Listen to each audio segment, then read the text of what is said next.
Here. Okay. Up next is the invocation being led by Rhonda Trutzman of the Hemet-Seneceno Interfaith Council. If you could please stand and remain standing for the Pledge of Allegiance being led by Linda Krupa. So I just ask that we turn within for just these few moments as we recognize the divine presence which is within each one of us, and it is within this beautiful room, within our council, knowing that as they move forward in this beautiful evening, that everything is resolved with ease and grace. I also accept and know for this entire meeting that everyone is heard and there is love present right where we are. It is for this I am truly grateful for all that is and all that will be. As together we say, Amen. Please put your right hand over your heart and say the pledge with me.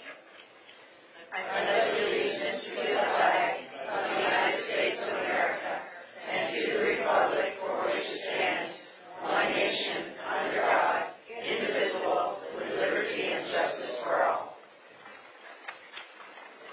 Thank you for that. Sarah, can you turn my mic up a little bit?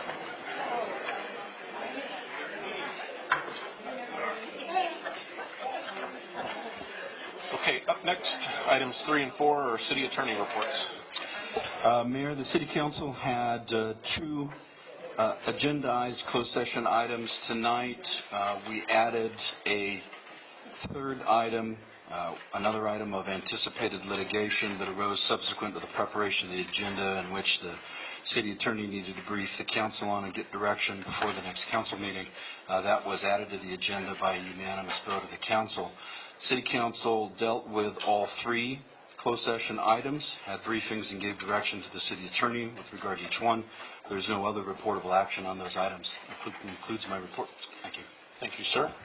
Up next is the consent calendar. Items of routine and nature, typically enacted by one motion of the council unless removed by the public, the staff, or the council. Sarah, is anybody from the public? Any staff to remove? Council? Russ? Yes, sir. I need to pull item 12. Okay. Number 21. We had one that says investment portfolio, but didn't recognize it as numbers, so it's number 7 that would like to be pulled from the consent. Okay. So the agenda. That's from somebody from the public. Yes. Okay. 21. I have 19, please. And I have number 5 and 20. So 5, 7 is from the public, 12 from Russ, 19 from Bonnie, and 21 from Linda. No, 21 from 5, 7, 12, 19, and 21. Okay. All right. The item being pulled from the public. Sarah, that's number 7. 7. Okay. Who's pulling that one? Sue. Sue. Yes, please.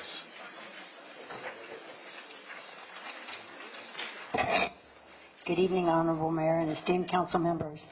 Tonight's Treasurer report states Citibank's earned interest rate is 0.45 of 1%. Yet Citibank's statement says something different.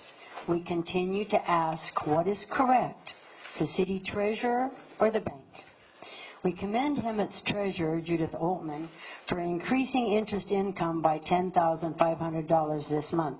That's money in my taxpayer pocket.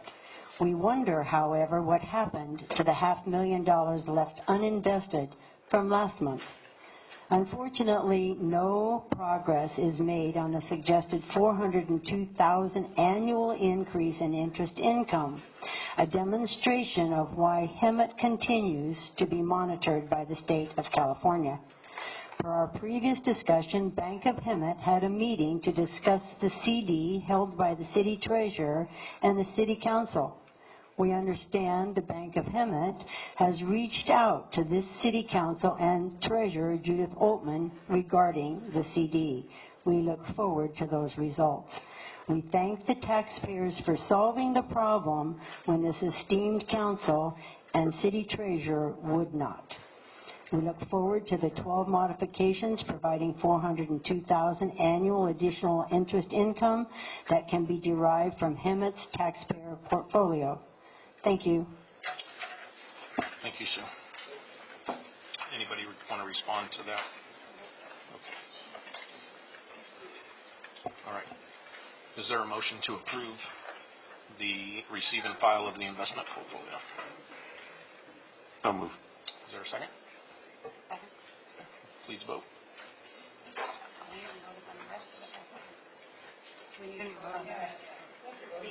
We can do.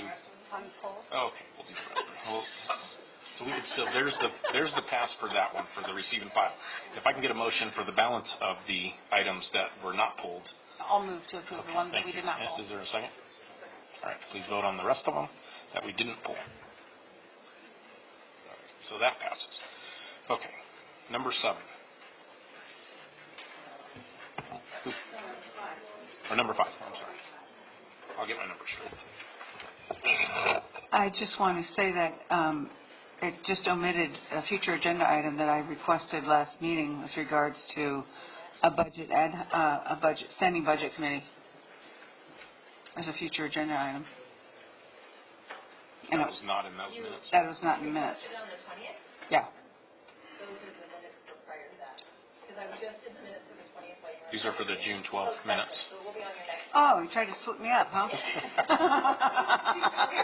She succeeded, yeah. For a little bit, we had a meeting like the day before. Got it, okay. Then I take that back. Okay. So would you like to? All right. I'll second. Please vote on item 5. All right, so item 5 passes. Up next, item 12. Russ, you wanted to pull that one? Yes, I'm going to recuse myself from discussion on item 12 due to a potential conflict of interest. Okay.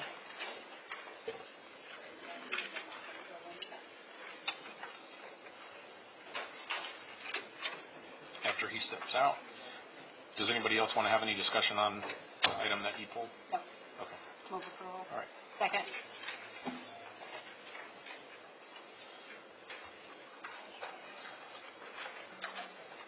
Okay, and that passes 4-0.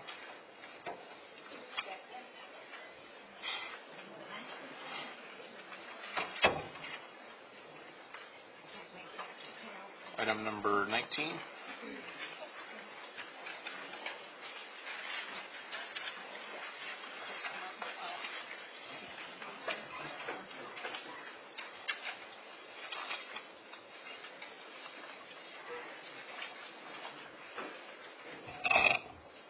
Good evening, Council. Evening. Ask questions? I pulled this. Oh, okay, hi. I don't know if you have any clarification on this and the support documents for that. In terms of, So our purchase order that we're authorizing or that we were supposed to vote on is for HD Waterworks supply. correct. And then there's no HD Waterworks supply on the materials list or on the proposals. I apologize. It's actually Core and Main. HD Waterworks Supply has been purchased by Core and Main, so I didn't catch that we did not change the name on the staff report. That change was made a few months back, and my error completely. So thank you. Sorry. And then as far as the amount, you want to... Yes, so we budget in the water budget, in our operating budget, for $235,000 actually for our parts and supplies. And so what we do annually is we establish this purchase order. We go through the competitive bid process.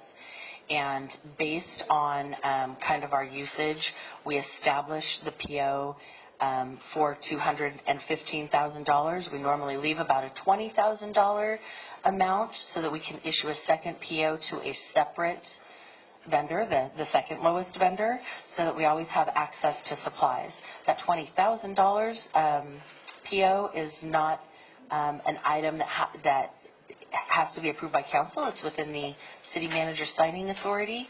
So this amount is within what we have budgeted. It's the same amount that we had budgeted last year. So no increases. That carries us for the entire 12 months. Okay, so I think what is confusing to us is that, you're asking for 215, but the total of the columns for the bidder that you chose is like 37,000. So what you have to remember is that what you're looking at is unit pricing for various pieces of material, various pieces of equipment. So if They're just giving us a blanket they're cost just list. giving us, Okay. correct, on what, we give them kind of some general figures to bid on so that we get some better unit pricing. Okay. But at the end of the day, we end up spending much more because we order many more units than Okay. are here, so. Perfect, thank you. That's what I needed to know. Oh, hi. Okay. Popular today. Item 20, correct? Right, we can need to, No, I'm saying the next one's 20. the next one's 20. Trying to check. I moved to approve number 19 then, as it was presented. Okay, item 20. Hold on a second. We've got I a move motion. to approve Oh, sorry. item number 19 with the changes that it says Core and Main as the vendor. Is there a second? Okay, And I seconded. okay. Please vote on item 19. Thank you, Mayor Pro Tem. Thank you. 21, fine. Oh, 20. 20. Okay, so the bid from MBM Uh-huh, was 89.2 correct, with a three-year contract of 300. correct. Okay. So, however, in the staff report, it says, I know you're going to have a good explanation for this, it's 91.2 and a $306,000 three-year contract, so a difference of $6,000. So what Over is the that? 3 years, correct, and I have a fantastic explanation for that. I'm hoping for that. So we awarded the bid. When we look at the bid, we look at two things. We look at routine services, which is your basic weekly frequencies of things that happen, in addition to quarterly services like waxing the floors and cleaning carpets. There's also another piece that's included in the bid that are special requests. So if there are big events or something happening where we need extra cleaning, if there's something that's going to be going on, say at Simpson Park at the Mobile, and we have them do a special request, that's not a routine service. But So you said it's included in the bid. the pricing is, the unit pricing is. So what we have done is taken a look at what we've spent in the past in terms of those special requests for special events or whatever. Given the budget constraints this year, and even our current year and looking forward, we only spent about $800 this fiscal year in special requests. We went ahead and added a $2,000 leeway, if you will, for the PO in the event that we have a special request. In the past, we've had maybe some things that have come up with PD. We've had, found a mess in City Hall occasionally. Those kinds of things is what that extra $2,000 per year is. And the reason that we have put it here is because we want that built into the PO. So, for example, if we only set the purchase order amount at the routine costs, every time something else happened, we would have to come back to council for approval for a $500 cleanup or an $800 cleanup. Okay, So, I get that. okay. However, you say it's a $2,000 increase each year. It would be a $2,000 increase each year for special events. Right, we've set aside that amount. To the $6,000. Correct. However, every year, the cost goes up $10,000. So, for example, 18-19 is 91, 19-20 it's 102,000, 2021 it's 112,000, almost 113,000. Correct. So,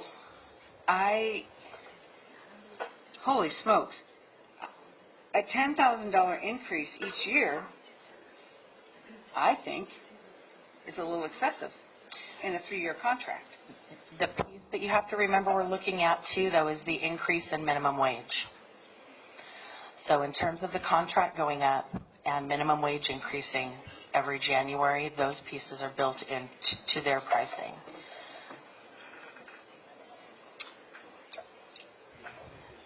Okay. Obviously, if there's a way for us to keep costs down, we're going to do that. And Well, what I'm afraid of, if in fact due to minimum wage increases, are we then, since we have it in a contract of $306,000, are we obligated to that $306,000 accounting for if there is increases? So if there is not increases, are we still obligated to that $306,000? That's something that we can take a look at. At this point, it's my understanding that the minimum wage is going to increase and is established in those increments already. But is it going to increase every year? Yes, until we hit, I think, $15 an hour for minimum wage is where, Is the percentage amount equal? The percentage of the increase of minimum wage per year and the percentage that they're increasing this?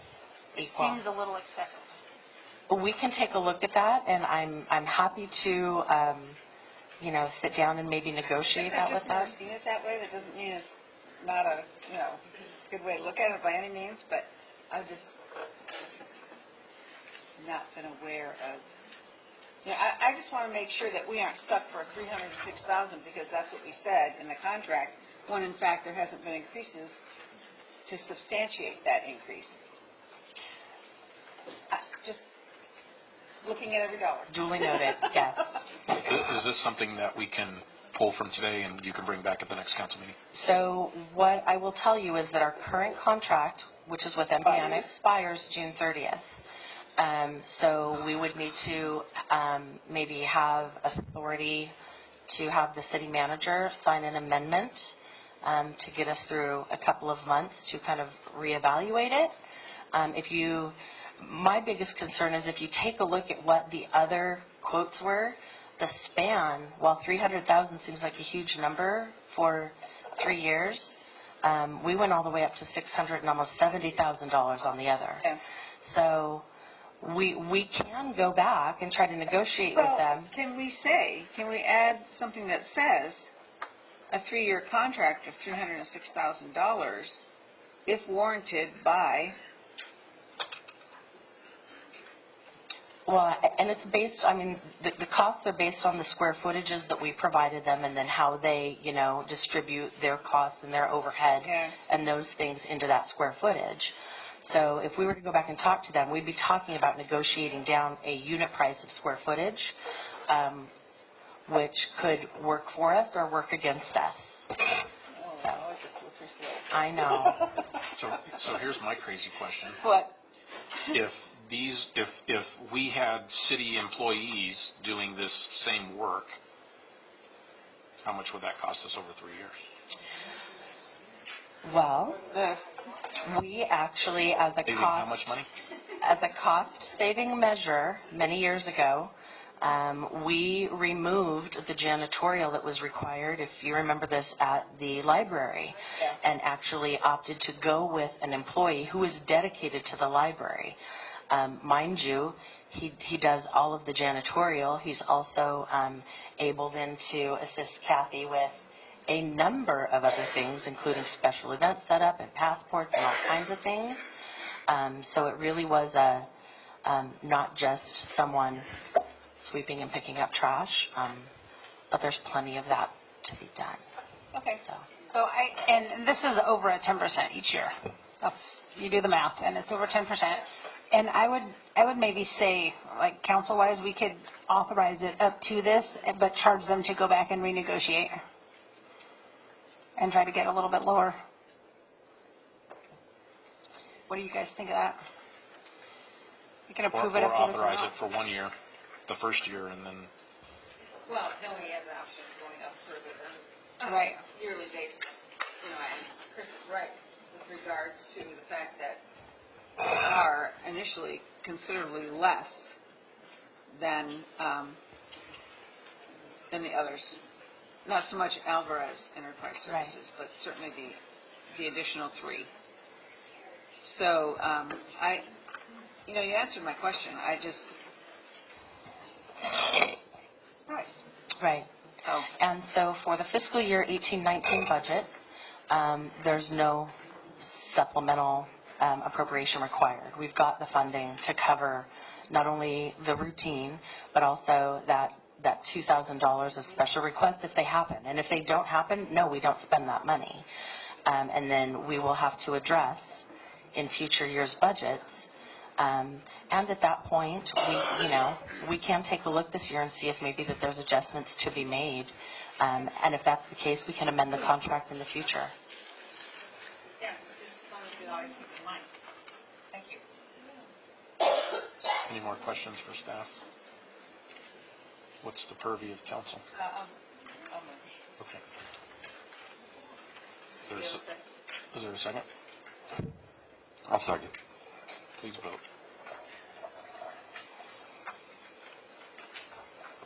Okay. Thank you, council. You're welcome. Item 21.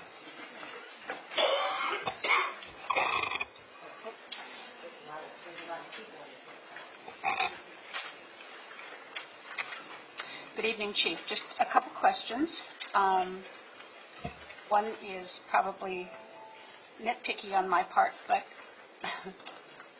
I'm going to be nitpicky tonight. It says on the contract from Compressed Air Specialties, which I believe is the one we're going with, that the quote is valid for 120 days, and we're at 130 as we speak. Both are still good. Quotes are still valid as of 8 o'clock this morning. We did verify that. Okay, very good. My second question is, which quote from Compressed Air Specialties are we actually approving? The one for 57 or 51.7 or 46.3? You have two quotes there, and thank you for pointing that out. I'm going to refer to one quote, 1958 is for a reconditioned unit, and the quote for the brand new unit, quote 1959, is for a brand new unit, fully covered. So the difference in, I made the determination that reconditioned had some limitations in terms of its longevity. We already have a unit that's well out of compliance, and we were able to allocate the funding from Measure U accordingly to purchase that, fell in the guidelines accordingly, and that's why we recommended going with the new purchase. Okay, so we're going with quote number 1959. That is correct. Okay, my next question is, somewhere in here I read that they have to disassemble the existing unit before they can put this in, and is that cost included in this estimate, or is that going to be a separate charge? No, that was one of the other compelling reasons we went with Compressed Specialties, is they have agreed to remove the existing unit that we have that's in the storage house and physically remove that and put the new unit in. So that was another value added. That's included in this quote, yes. Okay, that was it. Thank you very much. Welcome. Any additional I have one more comment. On the fiscal impact part, Yes. Completely funded by Measure U, we could probably leave out the non-general fund purchase part since it's all in the general fund. Get our language correct. Yeah, so noted. I was just being consistent with previous reports. I will say that the reason we brought you this was it was over the dollar threshold, and according to our policy, we need to come back to you. This item was previously approved through the amendment of the fiscal year 2017-18 budget that was presented to you on February 27th. But so noted on the language, we'll amend accordingly. Thank you. I'll move approval. Okay. Is there a second? Please vote.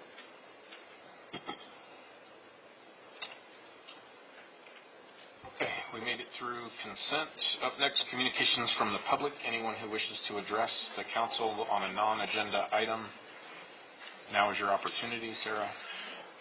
Your first speaker will be Jerry White, and he'll be followed by Pat Maslow. Good evening, ladies and gentlemen. My name is Jerry Whitt. Excuse me. I've been in Hebbett since December of 2005, and I am a veteran, also known as an old car guy. But the reason I'm here, I have an issue with code enforcement. They're demanding $140 for any car shows. I believe that's wrong. Many of our churches put on car shows. My church, EV Free, puts on car shows. The Salvation Army puts on car shows. A lot of our restaurants put on car shows. Like IHOP restaurant puts on car shows. Farmer Boys puts on car shows. Sweet Baby Jane's puts on car shows. Gus Jr.'s puts on car shows. All these folks put on car shows, and guess what? They're generating tax money for you. Well, for us, but the item here is that I don't think that $140 helps anything. What it really does is tell the restaurants, we don't want you. What's going to happen is they have to plan on that extra $140 money, and they don't know if it's going to be a good weather day when they have a lot of customers or a bad weather day where nobody comes in. We think this is the wrong way to handle it. There's other places that handle this sort of thing. Like Pep Boys, they do car shows. Probably you charge them something. But there's a lot of clubs here in town. If you might remember the Christmas parade, there was a Dodge group. A bunch of Dodge cars went down the Christmas parade. A lot of fire trucks went down the Christmas parade. A lot of those were older fire trucks. It was kind of neat to see those. There were some other old cars, too. Of course, you might remember me. I had Miss Emmett in my convertible. That was kind of nice. But I think a lot of these car shows are really social events, and they shouldn't be taxed. I ask for your help in changing that policy. Thank you. Thank you, sir. Pat Maslow, and he'll be followed by Pat Gregory.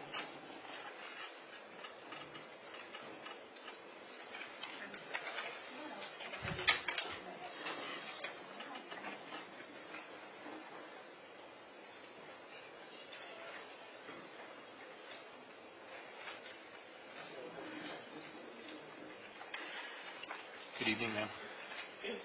Hi, my name's Pat Maslow, and my complaint is, by the standards of things, sort of non-bad. But what I want to know is the city that sends out people to trim trees and stuff. That's all well and good, and they usually come and trim my beautiful tree that's in the middle of between my yard and my neighbor's yard, that I've nurtured for 35 years, and it was the prettiest one in my division.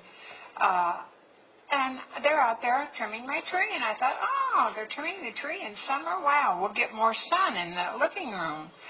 No, they weren't trimming it. They were taking it down. I went to the back, went and did something else, and 2 hours later, they've got my whole tree dissembled and laying dead in the street. And by this time, I'm hysterical. I've treated this tree like it better than, my kids, because it's given me shade.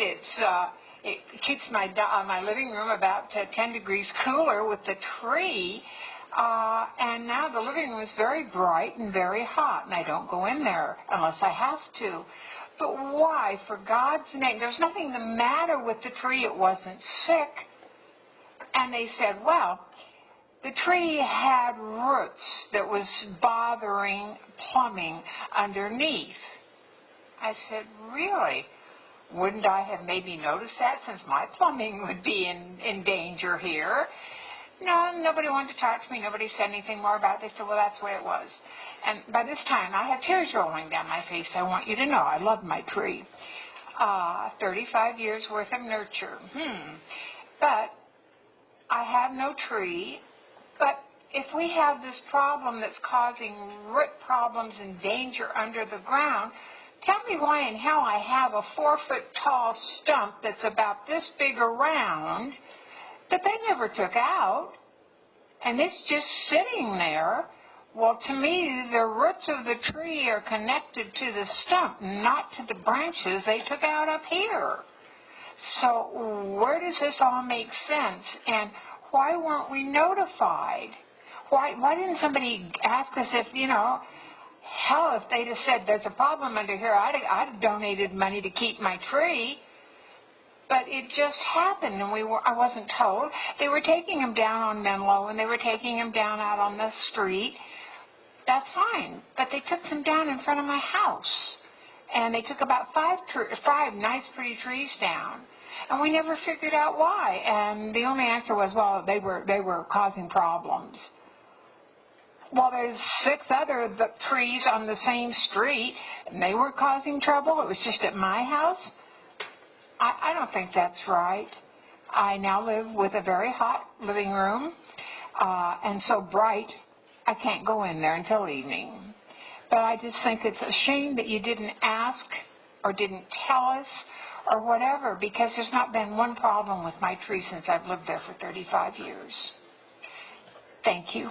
Thank you, ma'am. If you could give your phone number to Chris Jensen back there with the blonde hair, that way she can reach out to you. Oh, okay. Thank you. Up next, Pat Gregory.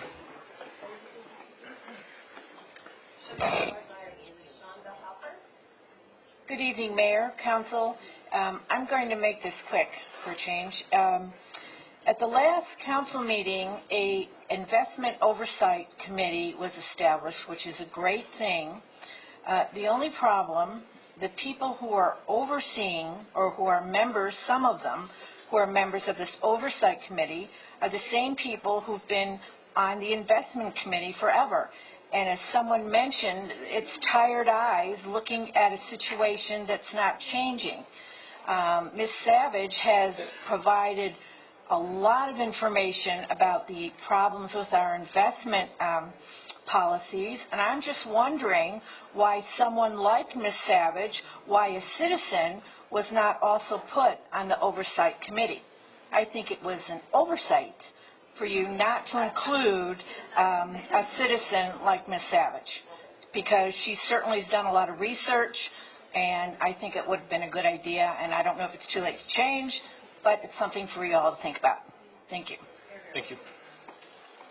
Up next, DeShonda. Should be followed by Lindsay Evans. Good evening. Hi.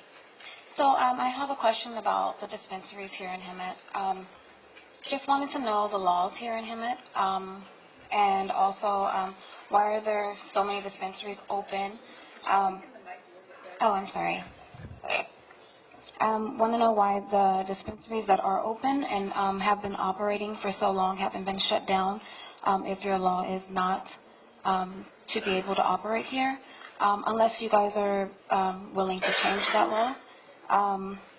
And then also wanted to know who can I talk to about even opening up a dispensary, if that's possible.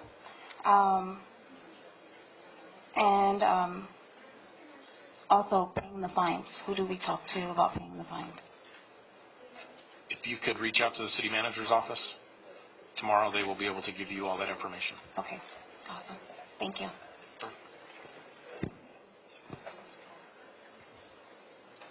Chris, that's who Chris Lopez is who you're going to call. Lindsay Evans, and she'll be followed by Rebecca Cornelius.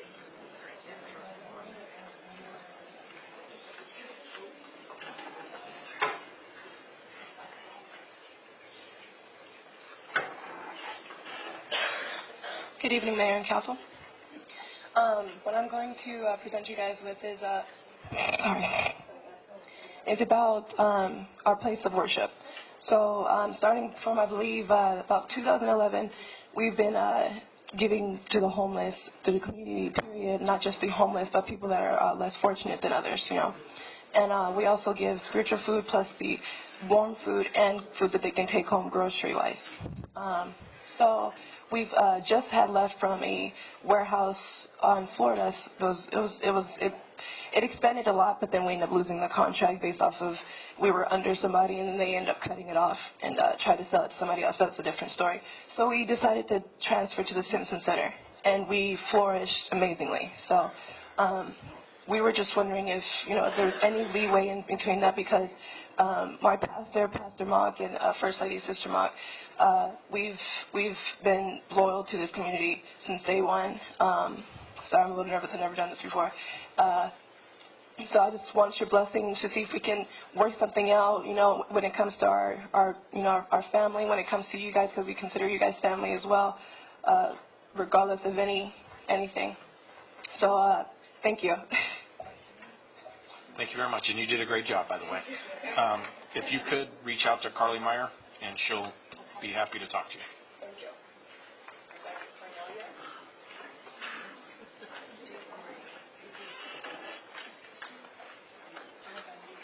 Good evening, Mayor. Good evening, Council. I am just taking the opportunity to maybe broach a subject, and forgive me if it's not appropriate. I had the opportunity just recently to visit my cousin in Clovis, and their city has an organized biannual cleanup that they offer their citizens. So just like my CNR R&R contract, I have 2 free large item pickups a year. However, in Clovis, they have a community organized event. So certain regions throughout the community put out their large items or their refuse, and their streets are very different than ours. Their logistics is very different, but they have the opportunity to kind of just put all that big stuff out on the street, and then the trash company comes by and takes it all. Their community is beautiful. They have the opportunity, if someone dumps on their land, to pull it up twice a year and have it be cleaned up. And in a community that struggles like ours, it's inevitable that we talk about the broken window theory. And I just had the presence of mind to think, wow, what a great opportunity it would be to not to have to call and make the arrangement to get my large items picked up twice a year. I do that for myself. My neighbors don't necessarily do that, but how wonderful would it be to be able to pick up the crud on their lawn and just put it in front of my house and let it get cleaned up so that we can have a clean community for our kids and for ourselves. I just thought it might be an opportunity to think about kind of organizing something similar for Hemet. That's all. Thank you very much. Thank you. All right, that was our last comments. Up next, public hearing item number 22, which is regarding the Planning Commission's approval of a project. I have to recuse myself because it is within the 500 feet of my residence, so Mayor Pro Tem will take over.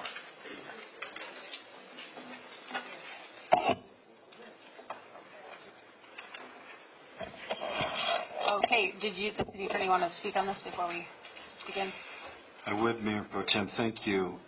Staff in my office would like to recommend that this item be continued with the public hearing open until your meeting of Tuesday, July 24th.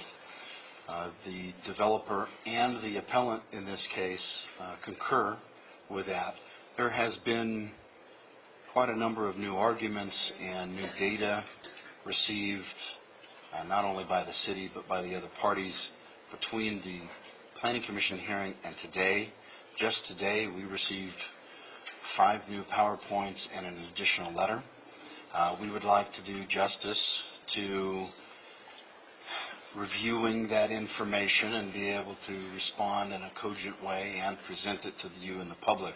And I think that both the applicant, the appellant, and the developer feel like mine. So tonight we would like to recommend that this be continued. That will take a vote of the council to do. If the council votes for the continuance, what we would request that you do is open the public hearing. But just for people who have showed up tonight to comment on the project who cannot make it to the 24th meeting. This isn't an opportunity to say what you were going to say and then come on the 24th and say it again. There's a lot of people who want to speak on the item. We know it's a matter of public concern, so we want to try to allow everybody to have an opportunity. And so tonight would just be for those people who wouldn't be able to make it on the 24th. If the council doesn't want to continue it, then of course we will continue with the public hearing and the appeal.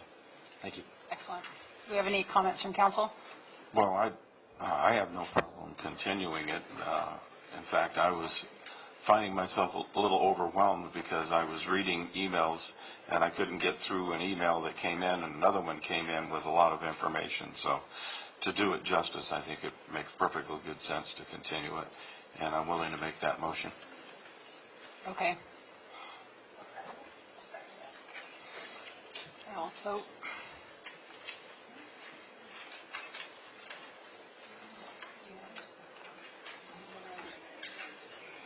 Okay, so that passed, and we are going to continue this. The McCollin project hearing will be continued to July 24th. At this time, we're going to open the public hearing. Where's my... Oh, he left his little gavel. And we will take comments from anyone who will not be able to be here on the 24th of July. If you've come to speak tonight and you will not be able to make it, we would like you to make sure you fill out a card and come to the podium. Do we have anyone that's willing to, that came to speak? Okay, seeing none, we will go ahead and leave the hearing open, and we will close it July 24th. Thank you.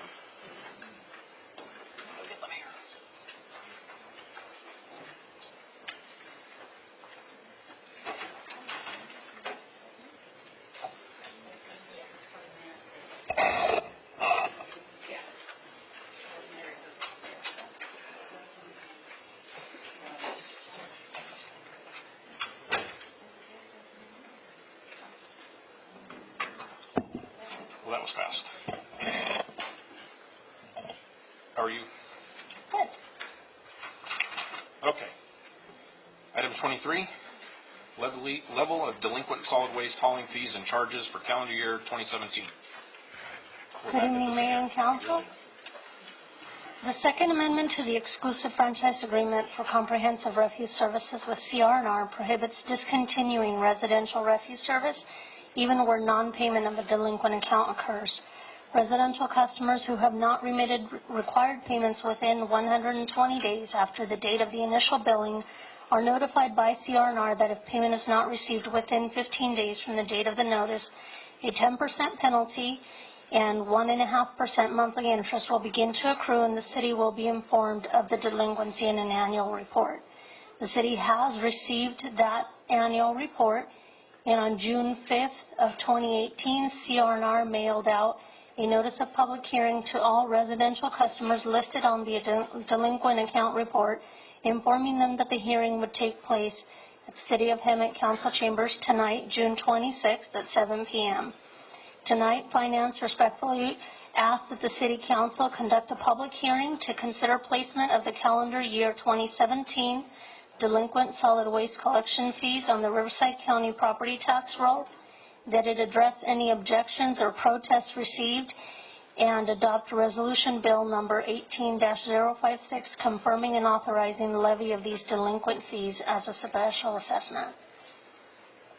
So with that, Thank you so much. All right, questions or comments for staff? I'll talk at once. A quick question. Yes. Do you know, and I don't know if anyone really knows, if the majority of the units are vacant? I don't know that. Alex Brekovich is here from CR&R. I'm not sure if he's able to answer that question. No. Okay. If they are, well, I know that by resolution, even if a property is vacant, if they have running water, they're still required to have trash service.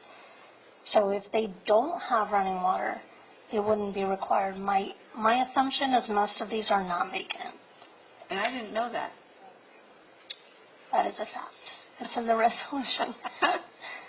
Okay. The amount is substantial. It is. So, but it is consistent with last year's and the year before's. What do you think they'll learn? Well, yeah, I was, really surprised, being that this is a second go-around, that the costs are so substantial. Third go-around. Third go-around, okay. In any event, I just wondered if that was true because there was no one living there.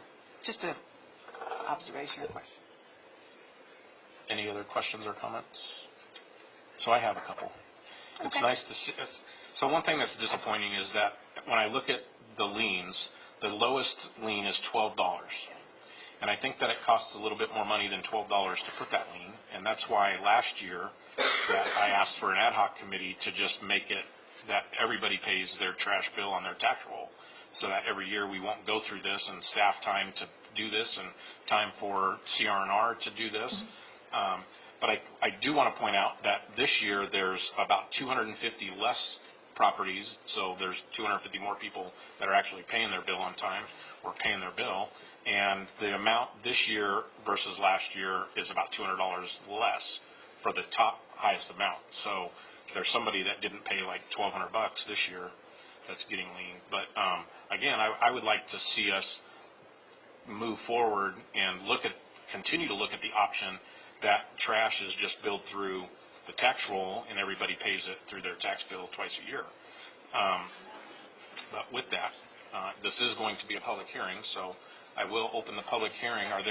Is there anybody, Sarah, that would like to There is. comment? Sophia Lopez.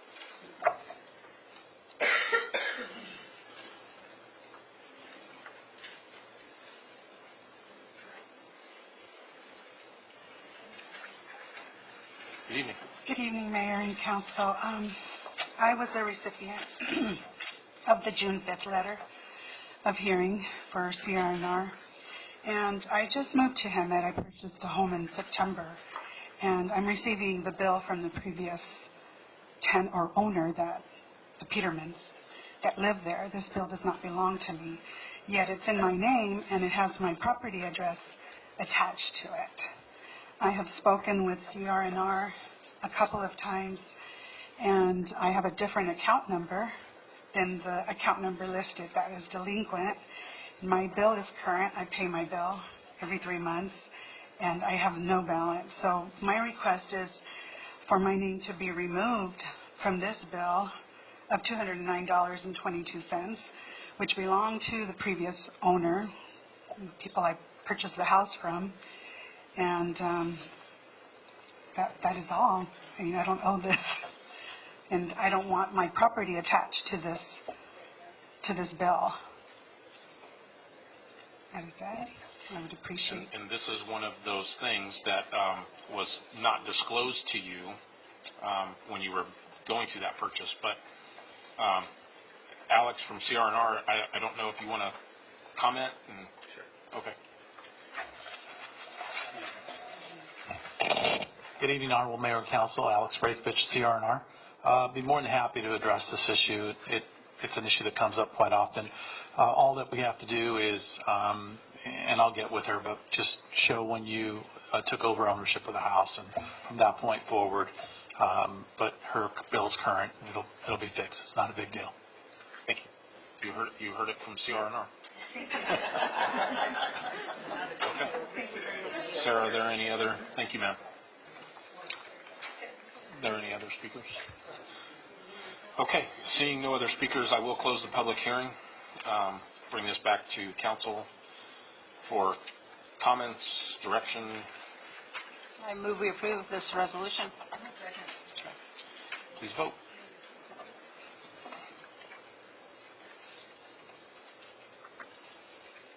All right, that passes. Thank you, Alex. Thank you, Lorena. Up next, item 24, existing Hemet Streetlight and Landscape Maintenance District for fiscal year 2018-19.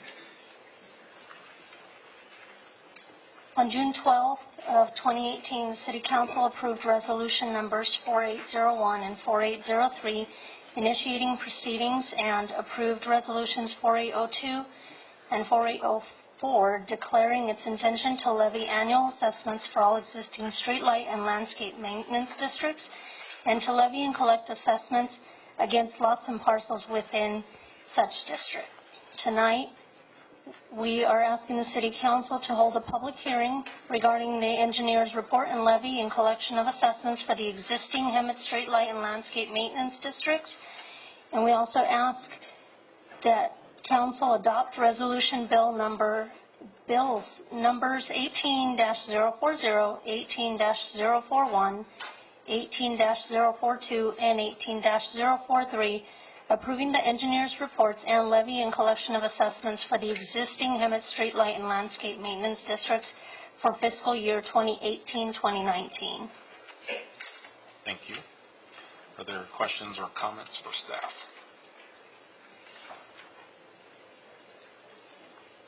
Okay, well, I guess it's making it easy. Nobody wants to comment. This is a public hearing item, so I will open the public hearing. Sarah, are there any requests to speak on this item? No, there are not. Okay, I guess everybody's okay with, that lives within these districts, to pay to have their lights and landscape. So with that, are there any other? Okay. Is there a second? I'll second. Okay. Please vote. All right, that passes. Up next, item 25, Congress approved final CDBG budget allocations of $871,070. Acting CDBG Coordinator. Good evening, Mayor and council members. For discussion, council approved CDBG 1819 recommendations on August 24th. In January, there was HUD guidance that was issued. Let me read the notice number, CPD-19-18-01. And that said that the guidelines for filing that annual action plan had changed to stop duplication of effort in HUD and in local agencies from going in with a draft number and filling out the SF-424s for grant application, and then having to do them again when the final numbers came out. So HUD did not give us a timeline for the final numbers. They didn't give us a timeline for the actual filing of the annual action plan, so we were to continue going through our timeline and having the public hearings and having the final number and having council approval. So we did all that. As of April 24th, we were all good and tidy. So on May 1st, HUD sent a letter notifying the city of the final formula allocation, and that allocation was increased from our anticipated allocation of $752,245. It increased $118,825 to $871,070. That is a final budgeted, congressional approved, president signed allocation. So we're good there. But we have to distribute those funds. So to distribute those funds, the ad hoc committee needs to review again, and the annual action plan will have to definitely be revised. So we're going to have additional public hearing time, public review time. So we kind of have to restart what we had already finished. So what's the timeline? Well, the one that we approved, that the number is no longer valid, has to be filed Thursday. So the revised annual action plan, there's no timeline. We have to, other than adhering to the 30-day public period for review and comment. So the final for this year for a revised annual action plan is August 16th, but I don't think we're going to make that with the one July council meeting on the 24th. So I anticipate that the end of August or the first meeting in September we'll have this revised annual action plan. However, in addition to revising the annual action plan, if the funds are, if the ad hoc review and recommendations to council move the money from one subrecipient to another, either an increase or a decrease, that triggers a substantial amendment. So we may have two functions that we have to accomplish before we can get a final annual action plan. But I think for this amount of money, it's probably worth the review time. It does increase, it will increase by about $25,000 money available to the public service agencies, and then the rest of it can be allocated out as the review triggers. So, So we have to reestablish the ad hoc committee because, of course, we dissolved it.